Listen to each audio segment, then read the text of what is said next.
I'd like to welcome everybody to this amazing event. And you see the title, Powering the Brain, Metabolism, and Mental Health. And this is going to be a wonderful session. I am Trevor Young. I have the honor and privilege of serving as the Provost at University of Toronto. But more relevant perhaps to tonight is I'm a psychiatrist and I've worked in bipolar disorder through my life, and started out looking at mitochondrial abnormalities in bipolar patients in postmortem brain quite a long time ago. Made a few findings there, and then the smartest thing I ever did was made sure to surround myself with amazing colleagues and teams, and I happened to have the honor of having Anna Andreazza join my lab, and as you'll see, it's been a remarkable career trajectory for her.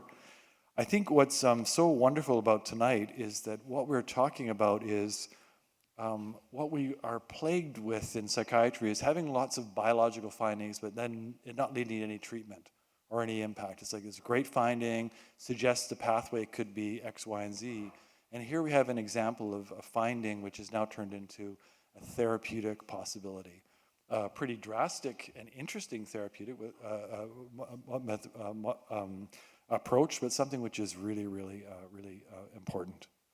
I'd just like to say a few words about University of Toronto. Those of you who are joining us from various parts of the world, welcome to Toronto and welcome to University of Toronto. We're really proud of our city and we're really proud of our university. And our university, we have a very strong psychiatry department. We have wonderful partner hospitals, CAMH, and among others. I'm a psychiatrist at CAMH, so I have to say that. And we've also got a lot of interest in interdisciplinary science. And this project, you're going to hear, Anna's project is really about how we've done that.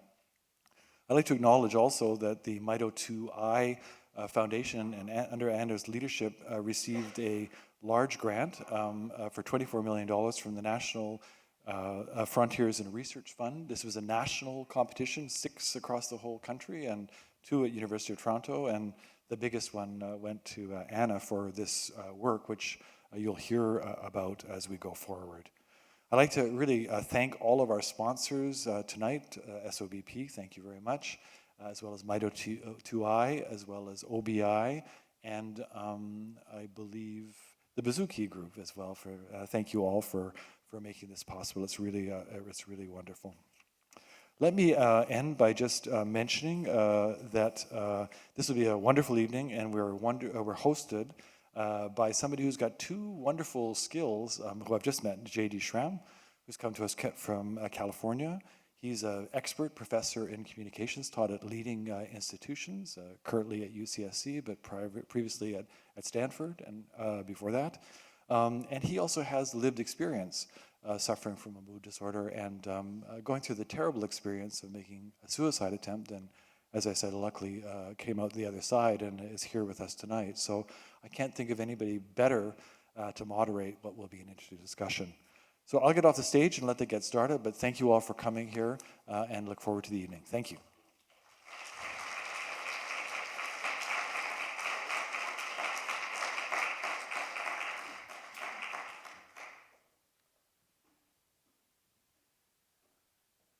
Let my panelists take their assigned seats. And Trevor, thank you so much for the introduction, but also for just the leadership at University of Toronto that allows an event like this to be well hosted and well produced. We are delighted to be here. And I am so thrilled to see everybody who is here in the room with us and about to have a fascinating conversation with the 3 new friends that are seated to my right. I'm going to tell you a little bit about them, and mostly what we want to be able to have is a rich conversation about powering the brain, metabolism, and mental health.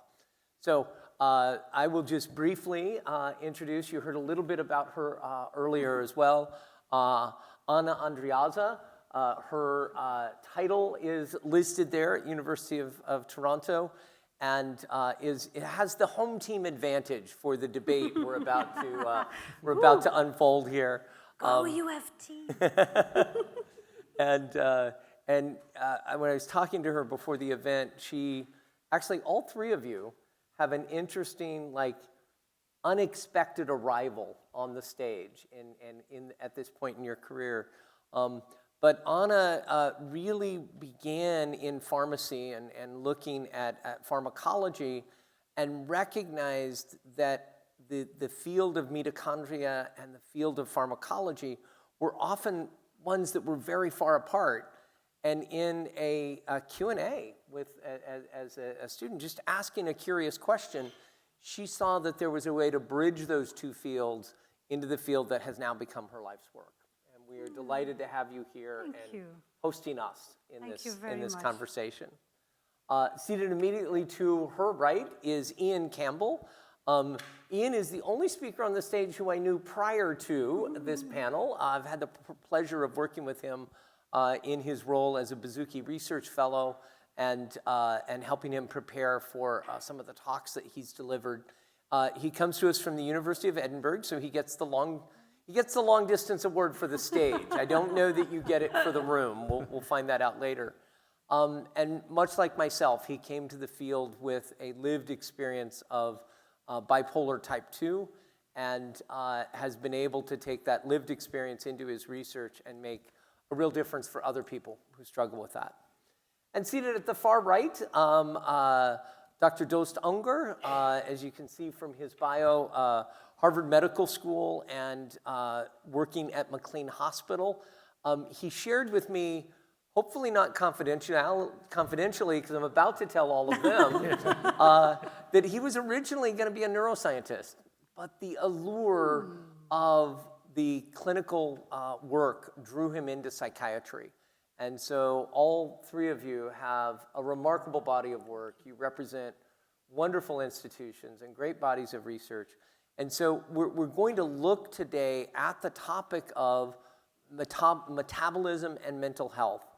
And I think as we do that, I think the best place for us to begin is to spill the water on this table all across the iPad that they gave me. There will be a chance for audience questions. There will be a couple of different ways that you can do that. There is a QR code the size of a drive-in movie theater that you can, if you think of questions that you want to ask, this is great, grab it on your phone. You can drop questions in there. Or if you're more of an analog individual, we have index cards and golf pencils. So you can, I don't know if they're pencils or pens, but we have ways that you can handwrite questions or you can send questions in. We're going to spend about the first half of our conversation with me posing questions, and then we'll take some audience questions. And I think the best place for us to begin is to really define some of the terms for the conversation. And at the very start, I think we need to agree on what we mean when we say metabolic health. Anna, you and I were having a conversation a few minutes ago. Can you just kick off what we feel should be the working definition of metabolic health, and why does it get so confused? Well, thank you everyone for being here first. Thank you, Gigi, for hosting us and making sure that it is going to be a fun event. That's the most important thing. I promise to not spill the water on your iPad. I will try at least. Metabolic health is a field that often actually we perhaps confuse with metabolic pills that we will take and will change our metabolism. My perspective of metabolic health is actually taking the time to actually do the work, to use your life experience to actually change your metabolism to a long, health living life with a good metabolism. So that's one way for us to look of a lot of things we're going to be discussing today when we say metabolic health is a long journey that starts in very different ways for very different people, but all of us can actually have better metabolic health, independent whether we have a mental health or not having a mental health. We all can experience a better metabolic health, and we all have the opportunity to actually enhance of our health. So I like to see the word health saying more, because we can improve our brain health by improving our metabolic health, by improving our living health, and as you will hopefully agree with me in the end, like caring by your mitochondria, you're caring by yourself, but you're caring for each other, you're caring for the future of society. So many of us lay people consider metabolism to be like eye color or left-handed versus right-handed, that it's not something we have control over. But what I'm hearing, and by the nods I'm seeing from the gentleman to your right, that we do have a role, we can play a role in our metabolic health. We can. It's not pre-coded for us. Some are, Okay. and even if pre-coded, there are things you can do to improve your metabolic health because you can bypass whatever is being pre-coded. Does that make sense? It does, and we'll get more into how we do that. Any edits to her working definition? I wouldn't dare. That was fantastic. Okay.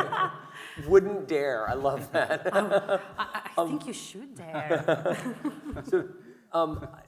Dost, I'm going to toss the next definition to you, and then we'll see if they want to edit too. Can you define for us brain metabolism? Sure. So brain metabolism is a part of our overall metabolic health. All the cells in our bodies need energy to do work, whether that's your muscle cells. If you need to, go for a run, you actually burn some energy. And the brain actually burns energy to do its work. And that's, broadly speaking, where brain metabolism comes in. As it happens, the brain actually burns a lot of energy. Gram for gram, the brain is one of the most energy-hungry organs in our bodies. The only one that comes close is the heart. And the heart's literally a pump that never stops, right? It's always pumping blood. So the brain is actually rivaling the heart in how much energy it needs. And where is that energy going? What is that metabolism for? Most of it is actually to keep the basic background ongoing activity of the brain current. So the brain is doing lots of different things, but estimates are 85% of all of the energy in the brain is actually going to just the neuronal communication, the basic work of the brain. There is nothing fancy about it. So the brain actually it needs a lot of energy, but it needs that energy not to do anything special other than just when you open your eyes and you start your day and your brain is actually burning all of that energy. Excellent, excellent. And then I didn't set you up for this in advance, Ian, but can you give us a working, any edits to his definition? Did he capture all of it? We won't dare. Okay. Could you define for us supercalifragilisticexpialidocious in both Scottish and English and French, because we're I can't pronounce consonants in Scottish. When we use the phrase metabolic disorders, what fall in that category of metabolic disorders? So metabolism and energy is fundamental to every organ system of the body, and this is how you live your life, is through your heart beating, through your brain function working, and all of these organs can be affected by metabolic dysfunctions, so you can have impairments of energy and metabolism, and these express as different conditions in the body. So if you have an impairment of metabolism in the brain, it might be something like dementia, Parkinson's. If you have an impairment in the heart, you can have cardiometabolic diseases. So energy is important in every aspect of the body, and metabolic dysfunction can therefore affect every part of the body. And any specific examples of the disorders that most often present themselves?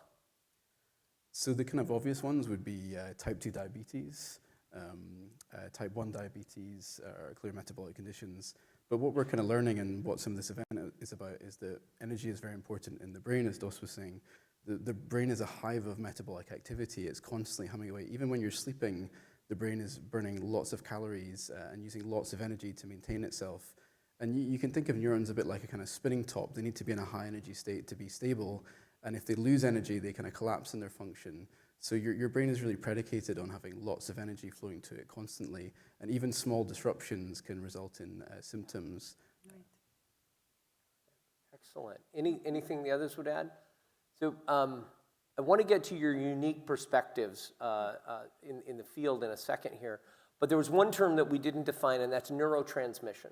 Who wants to take a shot at defining that for the audience? The neuroscientist. Wannabe The recovering neuroscientist. That's right. No, they didn't take me. They didn't accept me into the club. So neurotransmission it refers to the process of how neurons communicate with one another. because the basic function of the brain is information processing. And the way it does that is by having neurons that are carrying some of that information, relaying it from one part of the brain to another, and that information actually gets processed in terms of how the signals are being communicated. And the way neurons do that is electricity flowing down some of the appendages of the neurons, the cells in our brains, and then when it gets to a meeting point with another neuron, that's called a synapse, there's actually chemicals that are released into that synaptic cleft, which is a space between the two neurons. And then the second neuron senses that chemical signal, and then a new electrical activity begins. So that whole process is called neurotransmission. And the chemicals that are released into that synaptic cleft are called neurotransmitters.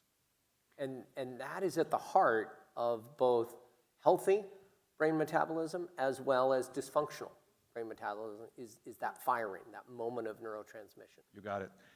It's a little controversial, but some research has suggested that for every molecule of that chemical, the neurotransmitter that a neuron is using, it actually picks up a molecule of glucose, the sugar molecules that we get from our diet, out of the bloodstream. People have disagreed with the models there, but it's that tight a coupling that if you're doing neurotransmission, you need the energy to burn that. Okay. And if I may add, Please. JD, with that glucose that come in, you need a health mitochondria, which is these powerhouses that are in every cell on your body, including your neuronal cells, that needs to take that glucose and now bring it inside the mitochondria, close it down, break it down until it forms what we call the ATP, the adenosine triphosphate, which is kind of the budget, the coin of your cells that are actually producing that energy that needs to actually release the neurotransmitters. So the coupling between metabolism and neurotransmission is actually quite tight and is well connected from one of my favorite words, mitochondria. Which, if you have a bingo card and you had mitochondria, we've gotten that covered multiple times. Demo. That was in your intro. Now, it's fascinating. We debated multiple times. We always knew I got the yellow chair, but we debated multiple times who would sit where, and you sat perfectly in the order of your fields. And so, Dost, on the far end, you actually look at this from more of a clinical perspective.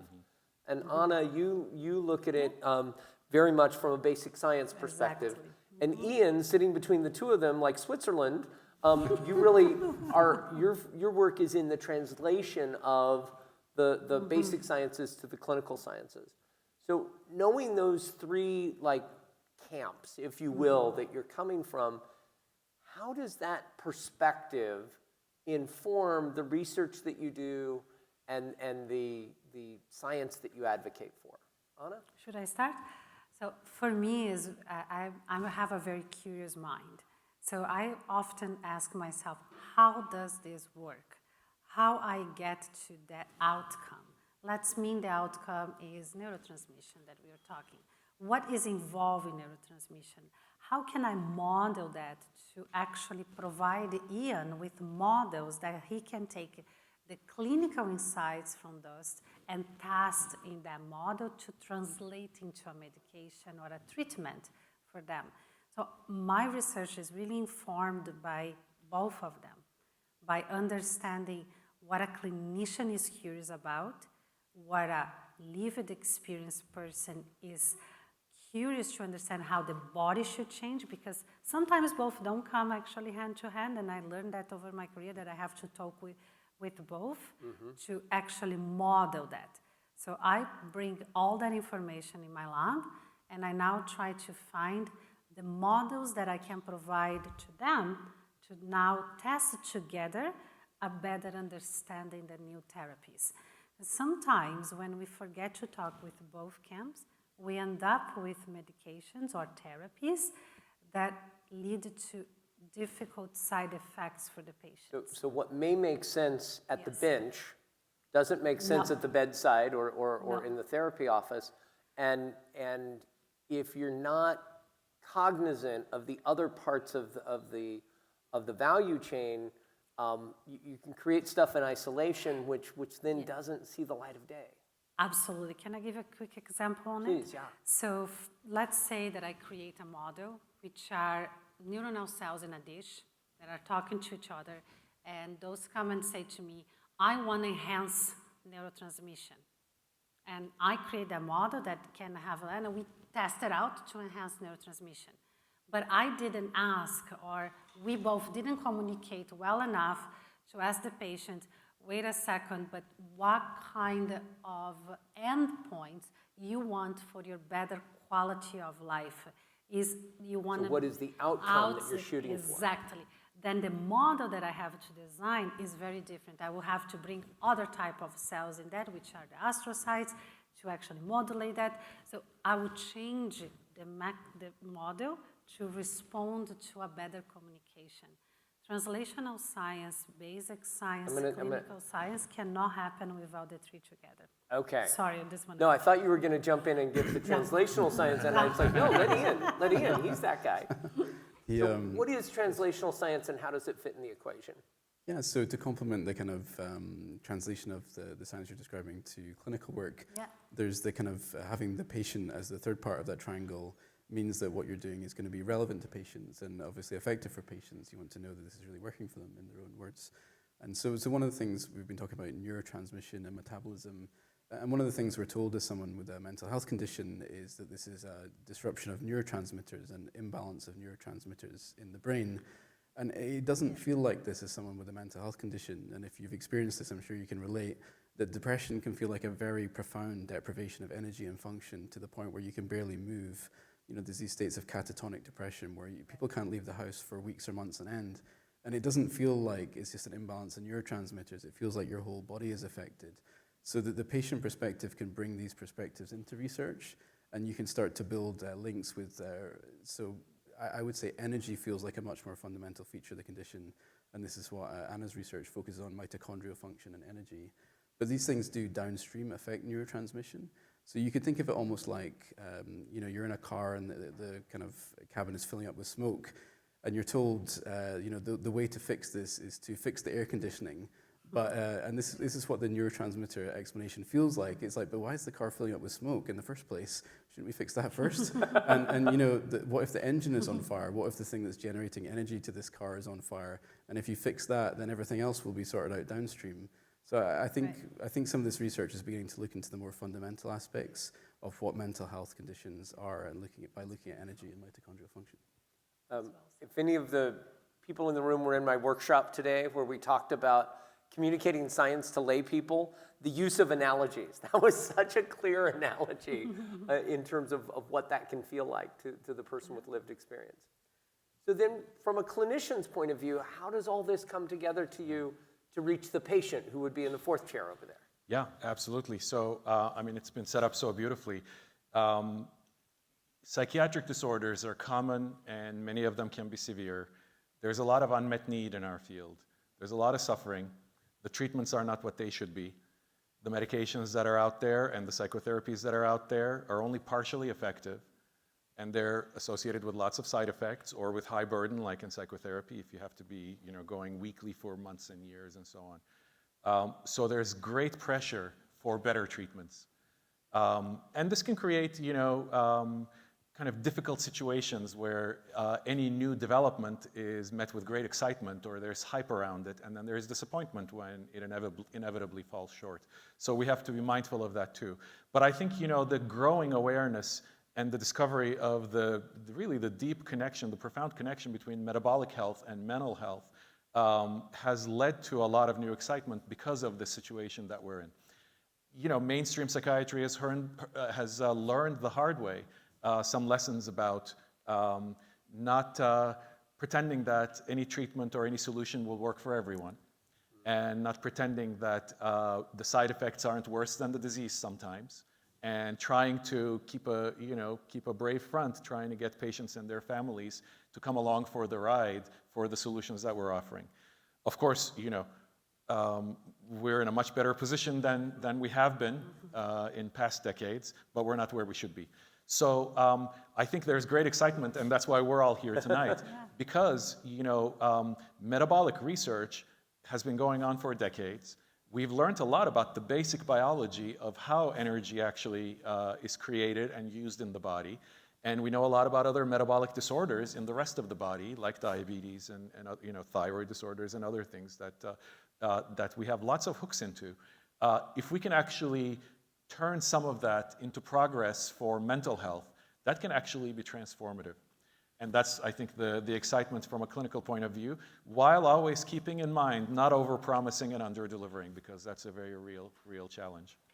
And why is this field so hot right now? Like I get that we're at that moment. Why are we at that moment? I think the evidence has been building up for many decades now.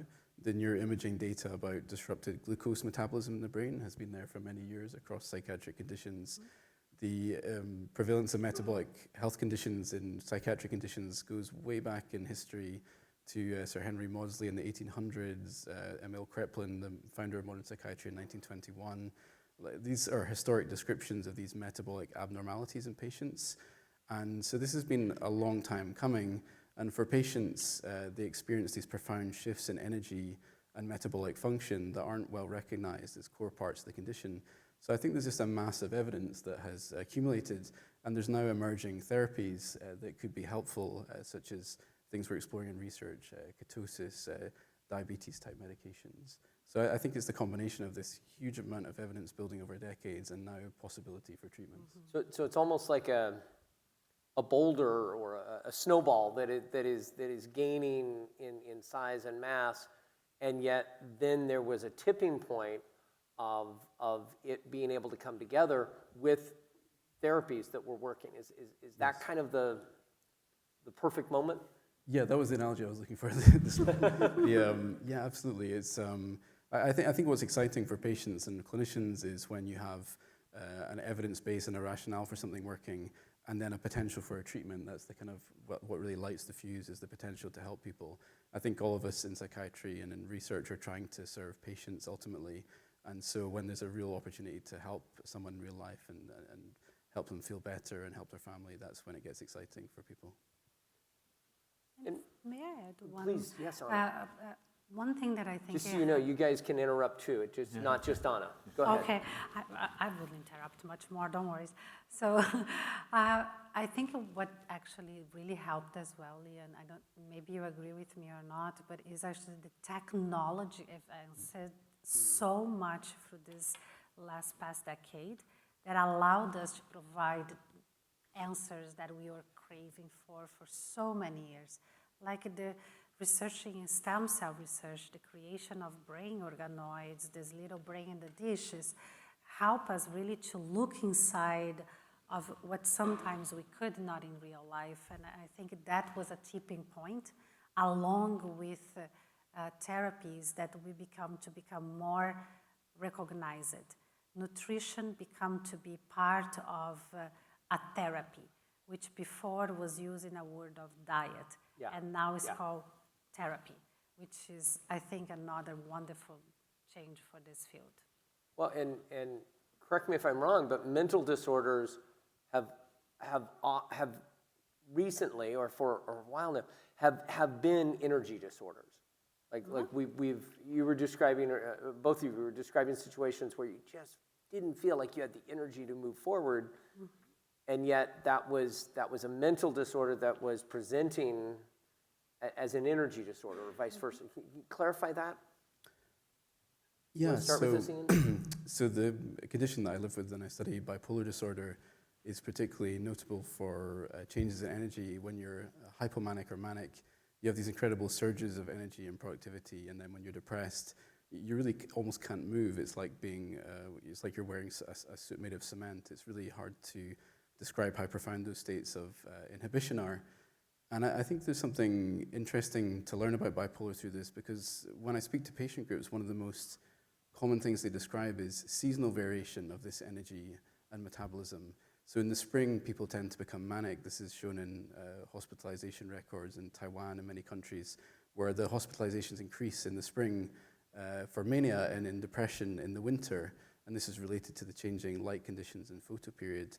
And circadian and metabolic systems evolved over many hundreds of thousands of years in humans, and many millions of years before that in animal life, to be responsive to these natural changes in light conditions.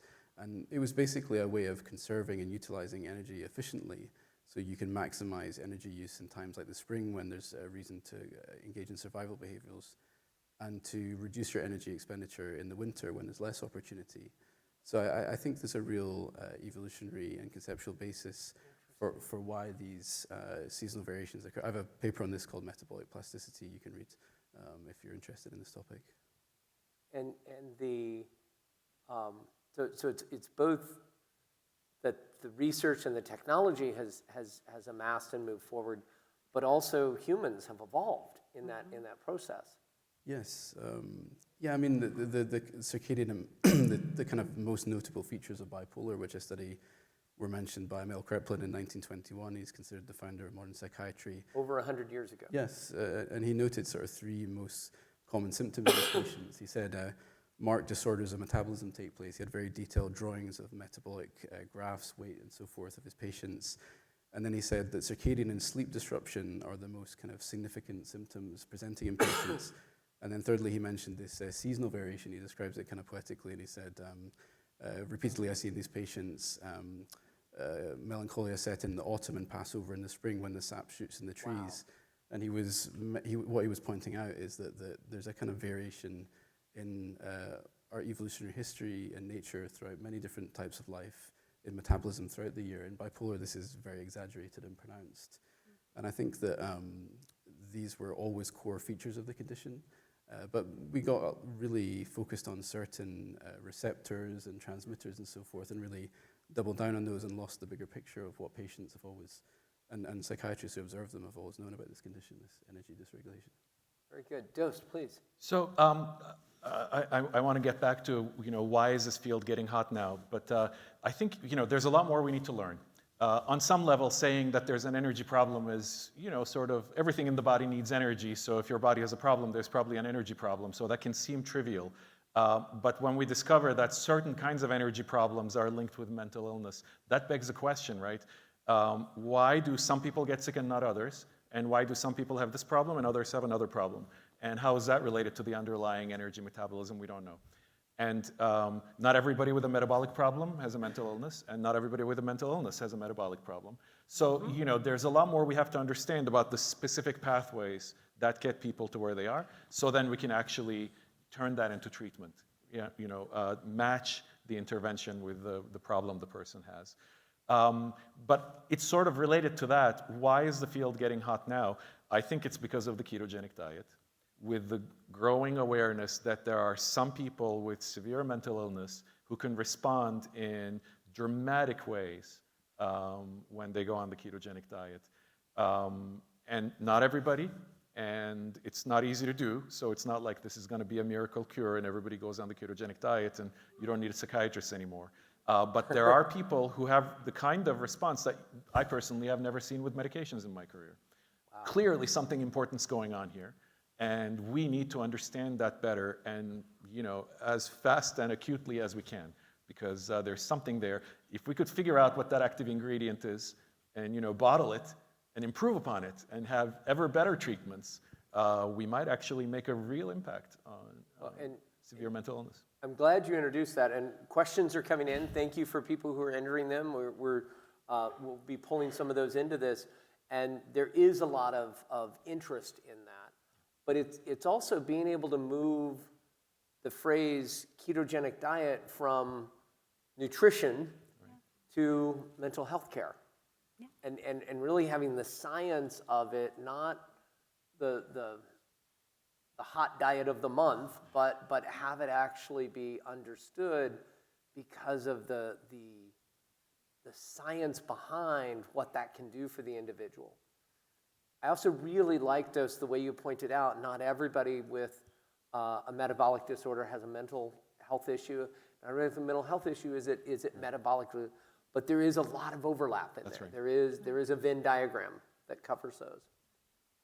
When you think, Dose, of the research that is informing clinicians' therapies and clinicians' work, what are some of the breakthroughs that you see there that inform this look at metabolic mental health?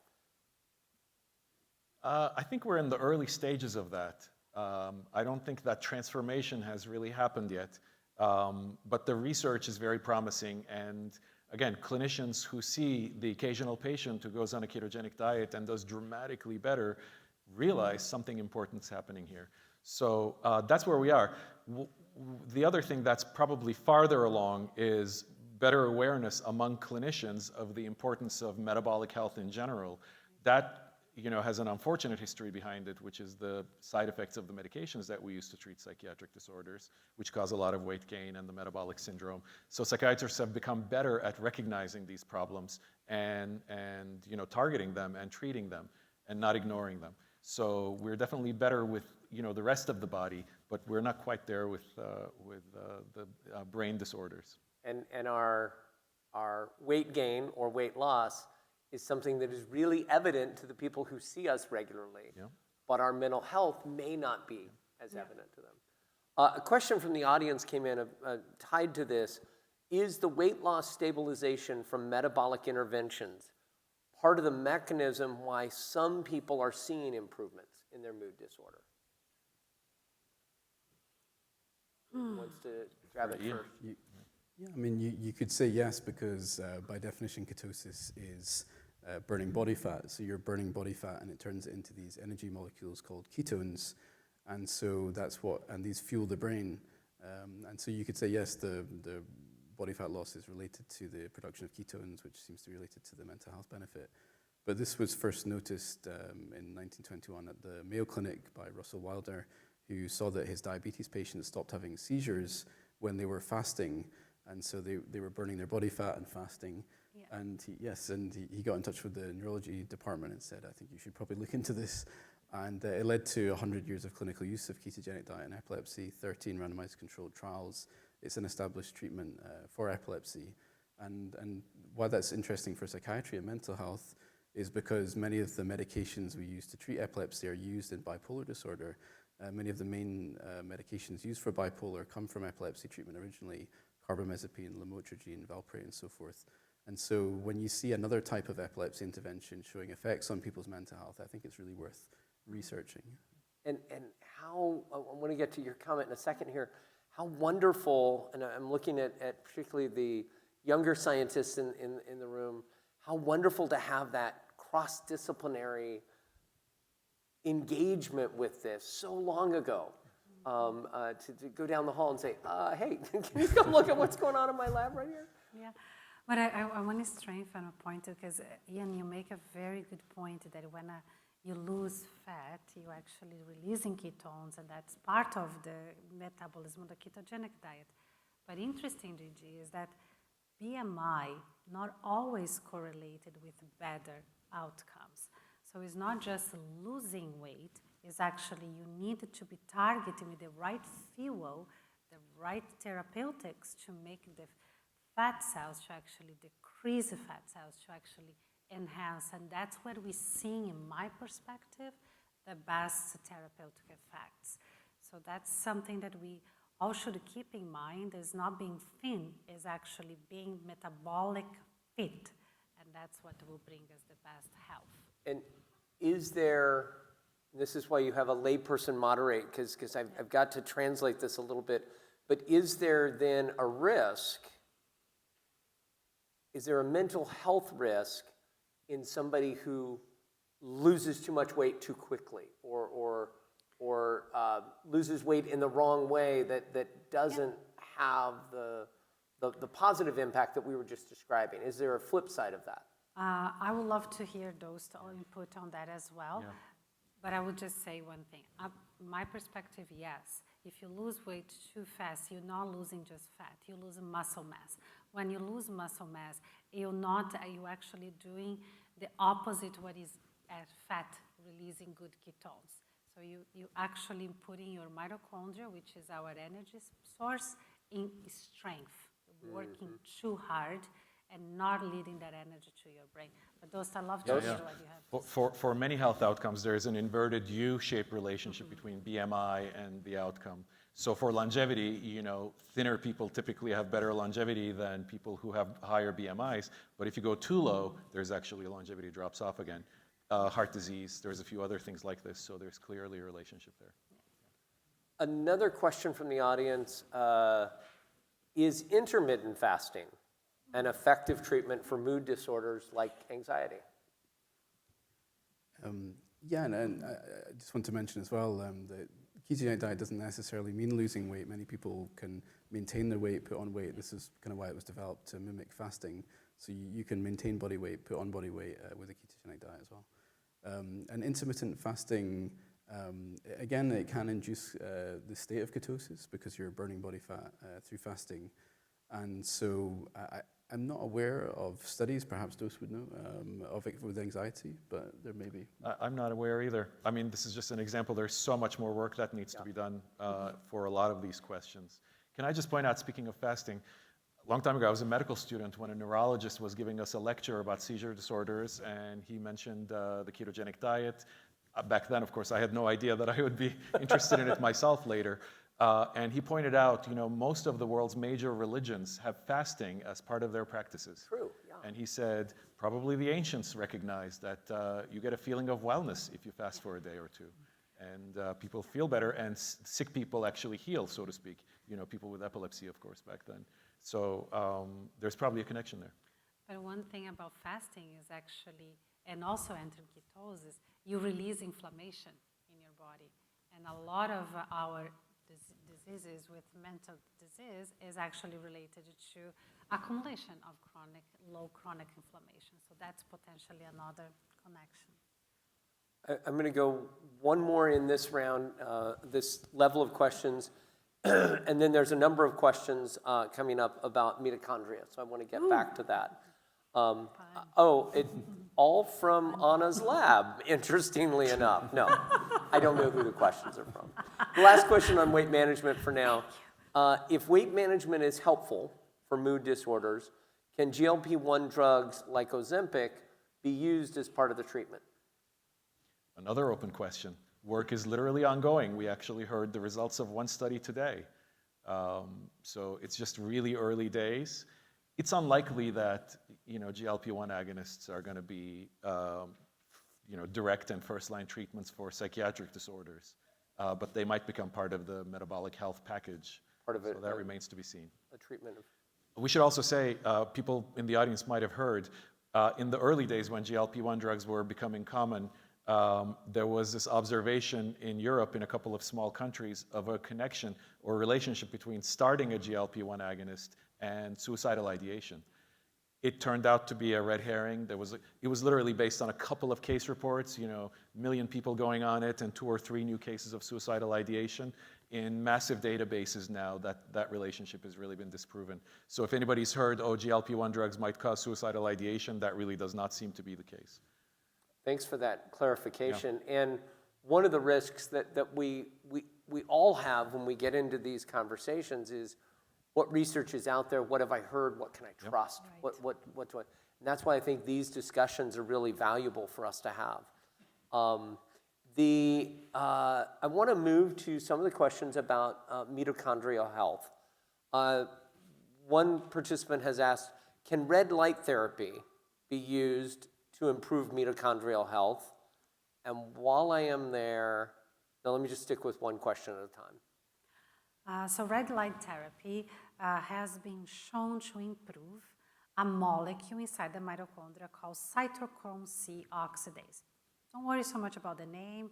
Think about the cargo that takes one thing from one part to the other part, and that's the cargo in the middle that takes the medication from one side to the other. That's cytochrome C in your mitochondria. So red light therapy has been shown to actually act through that. Whether this is actually going to be able to translate in improving mitochondrial health in a clinical setting, not has been yet proven. Studies are ongoing, especially in Europe, but I'm not aware of any results so far that have convinced that, yes, that's the case clinically. And then side by side with that, what is the evidence behind the trending use of methylene blue for mitochondrial health? So methylene blue is a very similar thing that red therapy light improves that transfer. So let's think about mitochondria as like your bank account. So mitochondria has this excitement of actually receiving the payment of your paycheck in the beginning and have a very health account. So you actually have a health account, you're going to actually go and enjoy yourself a new dinner, a new clothing, a very wonderful thing. So when mitochondria is healthy and has all the parts working properly, including the electron transport chain, imagine like a train with cargoes and passing things through of them to get to the last cargo, what is your delivery point, which in your bank account is actually get to pay your mortgage, your rent, or your cell phone bill, anything. That's the money, and that's in your mitochondria is actually the coin, which is the ATP, the energy that you needed. So mitochondria working health is actually, that's what it does, the red light therapy is enhancing this chain to actually produce more of that coin in the end, the ATP. Methylene blue, very similar thing, is trying to enhance. Problem that we have, mitochondria is a double membrane. It has two membranes. All of this has to cross the two membranes to enter the mitochondria and activate this train of energy in your cells. And another thing has to happen, we have tons of mitochondria in many cells of our body, and each of them are acting very different to actually act your demand of your budget on your heart, your budget on your brain, your budget on your legs, on everything you're doing. So that's difficult to achieve with the specific medications or therapies that target just specific sites. That's why we are so excited about nutraceutical approach, or better saying ketogenic diet or other approaches that actually are more holistic and can treat your body as a whole. Well, and sorry we left you two out for a few minutes there while we went down mitochondrial lane. But that actually brings something I'd love all three of you to speak to a bit, is that balance between the pharmacological interventions, the science solutions, and the lifestyle changes that people are making. How do those play into successful change in mental health? Yeah, I can start. It's good to be healthy. You need it for everything in your life, not just for mental health. So, balanced diet, exercise, sleep, these are all good practices. So there's sort of a general wellness aspect to all of this. That's not necessarily specific. The more sort of targeted medical therapies, like I said earlier, I think there's a lot we need to learn. We really are just scratching the surface. We've made some interesting observations as a field, but that's really where we are. So I would expect in the future that there will be medical treatments that are much more targeted for specific indications that take advantage of these mechanisms that are not the same thing as taking care of your body and your health, avoiding stress and sleeping well and that kind of thing. They will be for specific diseases. Interestingly, the methylene blue, there's sort of a small literature of these supplements that you would think should improve mitochondrial health that have not done all that well. There's lots of small negative studies with these methylene blue and coenzyme Q10 and carnitine and creatine and ALA, the alpha-lipolinolic acids, and so on. They didn't turn out the way ketogenic diet has. So there's something about the ketogenic diet that we haven't replicated with these other supplements. So those are really plus minus. And that's why I'm saying, I think we're going to end up with more targeted, more specific things that we're going to understand better, and they're going to work for specific indications. And what I'm hearing, Dost, is almost by comparison, right?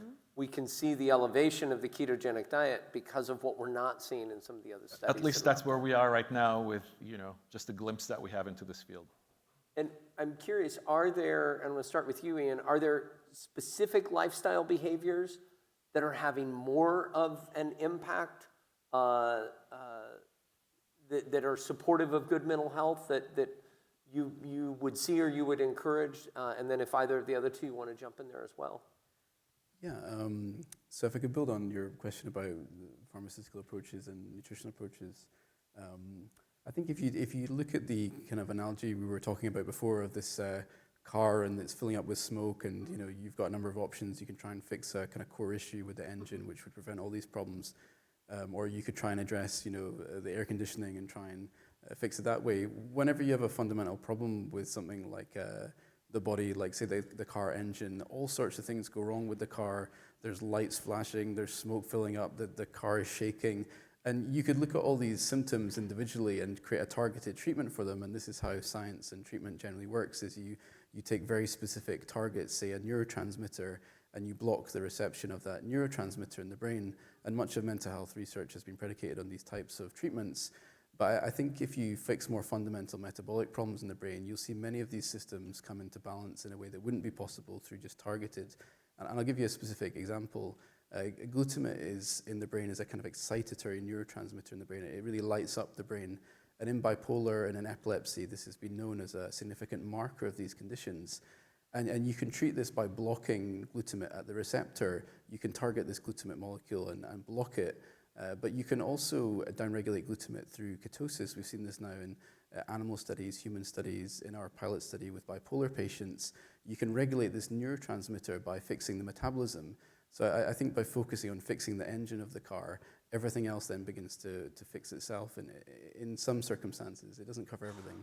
But I think a more holistic approach to treatment would be a helpful development for patients. And this is certainly what ketosis represents. It's not a new drug or a new therapy. It's an evolutionarily conserved biological state that's been in life for hundreds of thousands and millions of years. So we're not introducing some new drug to the system. We're restoring a kind of state that's been around in evolution for many hundreds of thousands, millions of years in different types of life. I like that distinction. It's not introducing a new drug or a new chemical to the system, but it's actually returning to a state that had been there. And exercise can be very helpful to that. Exercise is being shown for many years to increase a molecule called PGC1 alpha, which is a molecule that makes your mitochondria to be healthier and divide and create more mitochondria. So when your bank account is low, you're going to try to look for another job. Exercise that is the same thing, is actually providing your body with the activation of a molecule that helps your mitochondria to divide and help you to have more energy in the body. So that's another thing that if I would choose today, I would say find holistic treatments that can help you to your entire body. Nutrition and exercise, back to what Rose was saying. Very good. I can tell we're not going to get to every question that has come in, so I'm trying to block and tackle that we go in themes here. There's one very specific question that I want to put out there, and then I want to move to a whole new topic. But one of the participants has asked, how can we understand why our brains have evolved to utilize glucose as their primary fuel source, yet there's evidence that ketones are superior for mental health? Is it the sugar itself, or is it the way it's processed? So, I mean, I think for about 95% of humans' time on Earth, we're living in conditions of scarcity, and we were traveling, exposed to natural light. It was a very different kind of life to what we live now in the past kind of 10,000 or 2,000 years. So you have to keep in mind that our biology evolved under conditions that are very different to what we're in now.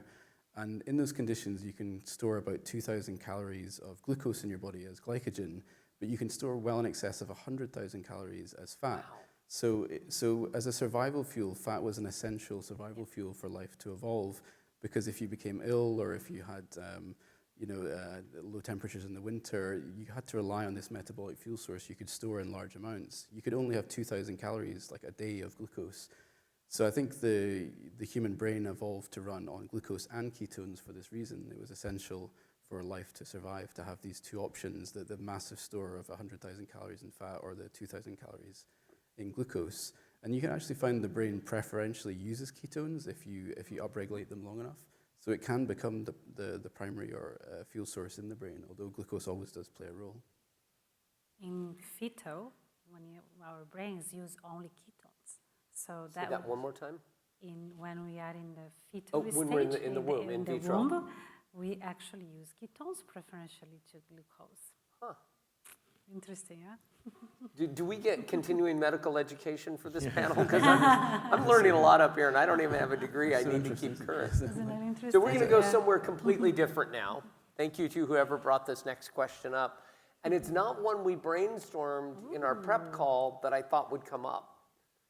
But at least one person, and now two people in the room, want to know, how is AI changing the way in which this research happens? And I want to acknowledge we did go almost an hour without the phrase AI coming into the room, but here it is. How is artificial intelligence changing your research, changing the work, and how do you think that'll impact where we go? You go ahead. So one of the things we've been doing with AI is helping patients describe their experience. So we did a symposium at the International Society of Bipolar Disorders in Reykjavik recently. Mary was there and Anna was there. And we were basically using AI to help people describe their experience through creating images, video, music. In my free time, I'm a composer, and we're making music pieces that reflect people's lived experience of bipolar. And we find this really helpful because a lot of people with bipolar have a creative side to them. They really want to express creativity in the world, but they always reach these depressions where they can't function. And it's quite tragic to see this in patients because they have this incredible potential, creativity, different thinking, and then they crash and they can't make a career of it. So we got Michael, who's part of our lived experience group, who's a composer who always wanted to do a concert. And I said, let's do a concert based on your lived experience. You did a concert at the conference? We played music we created, at the conference. And so he was really excited. So it's been a wonderful way to help people kind of express that side of the condition and kind of fulfill a bit of a dream for some of the patients we work with. So I think AI has been really helpful in that respect. And if you don't have energy all the time to make things, this can kind of give you consistent output with little input if necessary. And, let's go to Dost.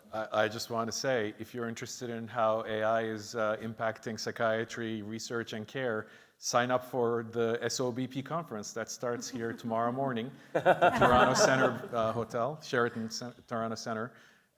Society of Biological Psychiatry, this is the theme of the conference, so we're going to have many, many talks and symposia about this. So it's not too late to register. You can register at the website. This advertisement brought to you by one of our sponsors. Well, for me, AI actually is impacting quite a bit how I have the power to analyze data in psychiatry and other fields of research I do.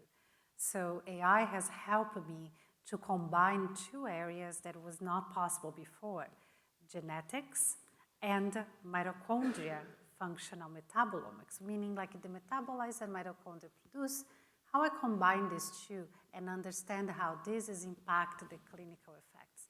Those three variables before was too large to be analyzed on separate.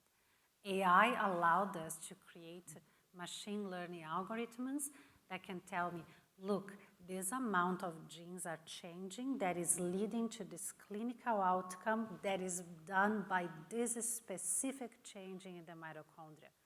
And that is powerful. We are working on that, and I see Jeremy in the audience that is working on with our group in Fondation Fondamentale in France, and my group here with the Tamarty Faculty of Medicine has been working on this, and hopefully will help us to get to what Dost was saying before. We need to find those molecular signatures. We need to find those specific changes that we can get more precise on treatment. So it does have the ability to both accelerate the research that you're doing, but AI is also allowing a combination that wasn't possible before as well. 100% correct. You got it. Is allowing us to interpret data on a dimension that we did not have the statistical modeling to do it before. And that's very powerful, and I hope to see this data coming up more, and it will be all public by the end of the year, so stay tuned. Excellent. Anything else in terms of AI and your use or interaction of it in the research and treatment that you do? I think on the treatment side, it's very complicated. There's a lot going on. One thing that is already happening is that a lot of doctors are starting to use AI to help them with documentation.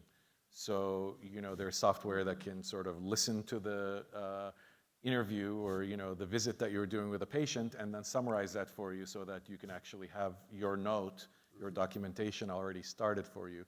And some of you might have heard the saying, if you didn't write it down, it didn't happen. In medical care, documentation is critical. And so AI is actually helping with that and improving the standard of treatment. When I say there's a lot going on, there's so much interest in improving treatment using AI. Things like chatbots and psychotherapy, that's AI-based, or monitoring of tests and treatment results and helping doctors with decision-making. But I think that's a very complicated area. It's not really clear where the big wins are going to be, so I think stay tuned for that. Not a subject matter expert, but as a user, I have been fascinated with the use of AI in the world of recovery. One of the startups that I advise is using an AI agent called Kai that enables an addict or an alcoholic through an iPhone to interact with an AI agent around recovery issues. Now they're limited, it's called open recovery, and there's a limited data set that they're working from. They're not trying to boil the ocean, but they just have information from Alcoholics Anonymous, other proven forms of recovery, and that's the basis for the information. But I chat with the chatbot, and there are times I'm like, it will remember something I said 3 weeks ago. Well, my sponsor doesn't remember what I said yesterday. My children don't remember what I said a second ago. And it's like, but didn't you remember? I was like, oh, and so there's fascinating conversations with AI used in the proper way that can support mental health and support recovery and have it not be something that takes me away but draws me in to my recovery. Okay, there are a handful of nutrition diet sorts of questions. So I'm going to run through a few of these. We're at about the 8:30 mark. We're going to go for about 15 more minutes or so. Know that we will end in the next 10 to 15 minutes here. And I don't know who these are best to ask, so I'm just going to lay it out there. What is known about lactate as a fuel source for the brain? Well, I guess I can handle a little bit on that one. Wonder why you got chosen. Go ahead. So, those and I have published in different angles, but those has published looking in the brain and for neuroimaging showing high levels of lactate in the brain. I have worked in collaboration with many psychiatrists in the world showing lactate is increased in the peripheral of the blood of patients with bipolar disorder and schizophrenia. So we all thought that lactate was more like a waste product of the mitochondria, because your mitochondria take the glucose and has to break it down to get to pyruvate, and the pyruvate has a two-way road to go. Either I go inside that cargo train and will be very efficient and produce 36 molecules of ATP, my energy coin, or I'm going to go and produce lactate and go into glycolysis and produce 2 molecules of ATP. So we all thought initially that this was a waste of the mitochondria, that actually was not good to have that accumulation of lactate. Now we actually flip our understanding. We might think... Our position has evolved. Well said. I'm going to use that with your permission, of course. But with our evolving perspective, it is more now to think that that is just, we just had a glimpse, a view of that system, a little bit of a time. So that what we thought was accumulation of waste product is probably the body of these patients try to use the mitochondria the 2 ways, because the mitochondria is being needed so much, and the lactate now is being used for extra energy production. As fuel, not fuel. Waste. Yes, fascinating. You got it. Mm-hmm. Is there any evidence to suggest that exogenous ketones have comparable effects to the ketogenic diet? Ian? Yes, so this has been studied in epilepsy, and the main one is medium-chain triglycerides. This is a kind of oil often derived from coconuts, for example, and it converts in the liver into ketones. So you can basically take this oil and it generates ketones in the bloodstream. And they've shown that if you have a person with epilepsy on a low-carb diet and they take MCT-oil with it, they don't need to be on a full ketogenic diet, but they can still have seizure reduction using this supplement. There's also studies on ketone esters. There's various types of exogenous ketones, sort of external, ketones you can take in your diet essentially. And they do show seizure reduction effects. And it would be really interesting to study this in mental health. And maybe this is one of the things we should start to look at is, can you introduce exogenous ketones into someone's diet and still see some benefits? And then is vitamin B1 as a supplement useful for mitochondrial health? Wow. I don't have a great answer for that. Those two, no?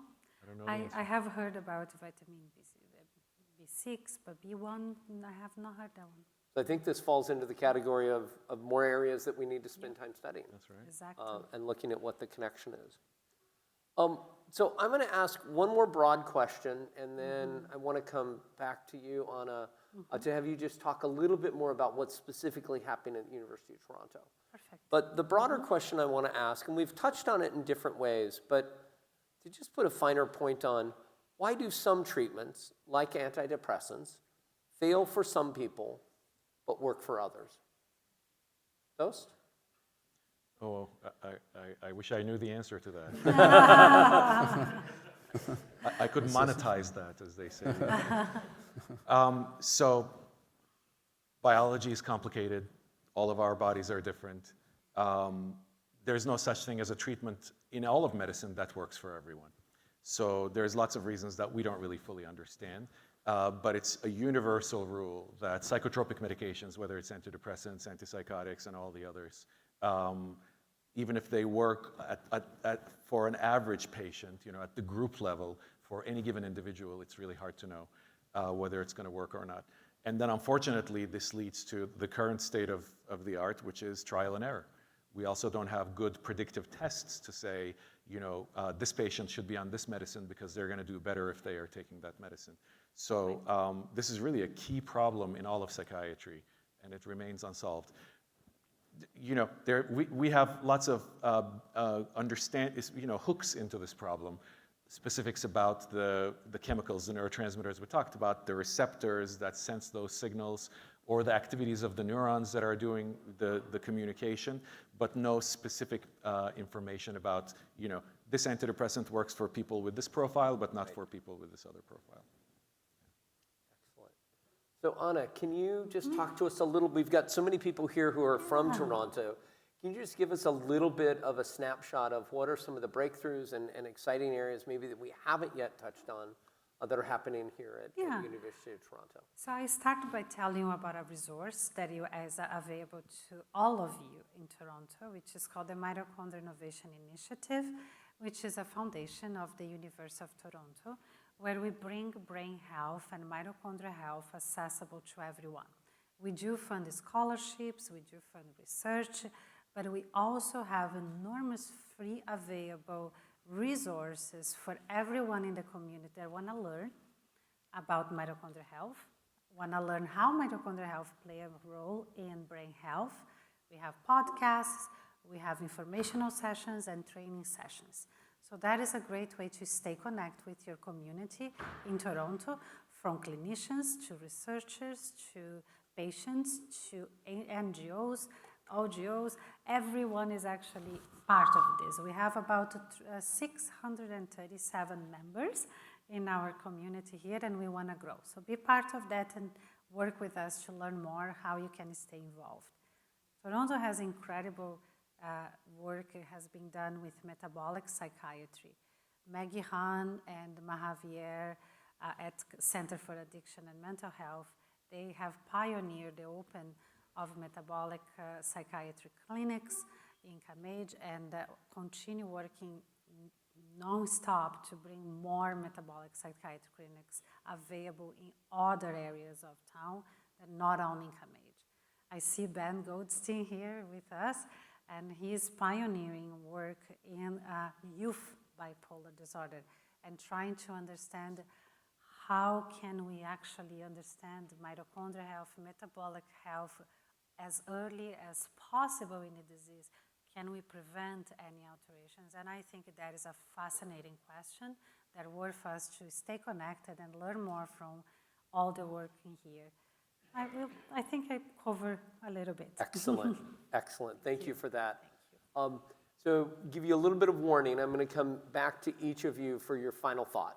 What's the one closing thought, closing nugget of knowledge you want to share with us, or thought, question you want to put out there? Before I do that, I do want to just take another moment to acknowledge and thank the sponsors that have made this event possible. They're all listed up there. That's a great photo for you to grab if you want to go to their websites, if you want to spend more time finding out about the work of the conference, the Baszucki Group, University of Toronto, the Mitochondrial Innovation Initiative, Mito2I. Yeah, I like that. Mito2I. And then the Ontario Brain Institute. And they also have tables out in the lobby. If you didn't get a chance to visit those ahead of time, please go there. Additionally, I want to acknowledge the resources that are available. If this triggered anything for you, being in a conversation about brain health and mental health over the last hour and a half, grab this QR code, let yourself, allow yourself to check out resources that are available to help you navigate that conversation. And then the final QR code that we have for the evening, we really would appreciate you taking just a few moments before you exit tonight to do a short survey on the value that this conversation provided for you and ways in which we can make these public events more valuable to you. And so give us a little bit of your substantial feedback on how this evening went. We truly appreciate it as panelists, as moderator, and as presenters of this event. So with that, final thought that you want to leave the audience with. I'm going to go from clinician all the way back to basic sciences. Nice. You got more time to think about it. Dost, what's the final thought you'd like to leave with the room? Sure. So I think, it's worth just sort of placing in context the metabolic psychiatry idea in this emerging field. I think, our field is in turmoil in a lot of ways. The treatments are much better than they were. There's greater access. Mental health and mental illness is part of the societal conversation now in a way that it really wasn't even when I started my own career. So in a lot of ways, psychiatry is maturing as a field. But with that has come also greater awareness that the existing treatments are also not what they should be. And we need to be better than we are. And so there's a lot of search for new ideas, new beginnings. And metabolic psychiatry isn't going to be the whole story, but it's one of those exciting areas that I think will actually be making more of an impact in the coming years. Excellent. Thank you, Dost. Ian? I think many of us grew up having mental illness described to us as this, as I described, like imbalance of neurotransmitters. And there is definitely this component to mental health conditions, but it's not delivering treatments that are really reducing the suicide rates and severity of symptoms for patients in the way that we would like to see. And I know this from living through it and from speaking with patients. We definitely need new and improved treatments. And I think the next stage of mental health research will be defined by a focus on neurometabolism. And these metabolic functions are much more widespread in the body and require a holistic approach that doesn't just focus on targeting specific neurotransmitters and receptors, but a whole body approach to health and a holistic view of energy production and metabolism in the body. Thank you, Ian. Anna? I think I go back for how we started, metabolic health. If we want to leave you with anything, I would say improve your metabolic health by improving your mitochondrial health. Things we learned today is that nutrition and exercise are two good ways to start. So I will repeat what I said in the beginning. Caring for your mitochondria is caring for yourself, caring for each other, caring for our societal health. So thank you. And what a wonderful note to end on. Thank you all so very much.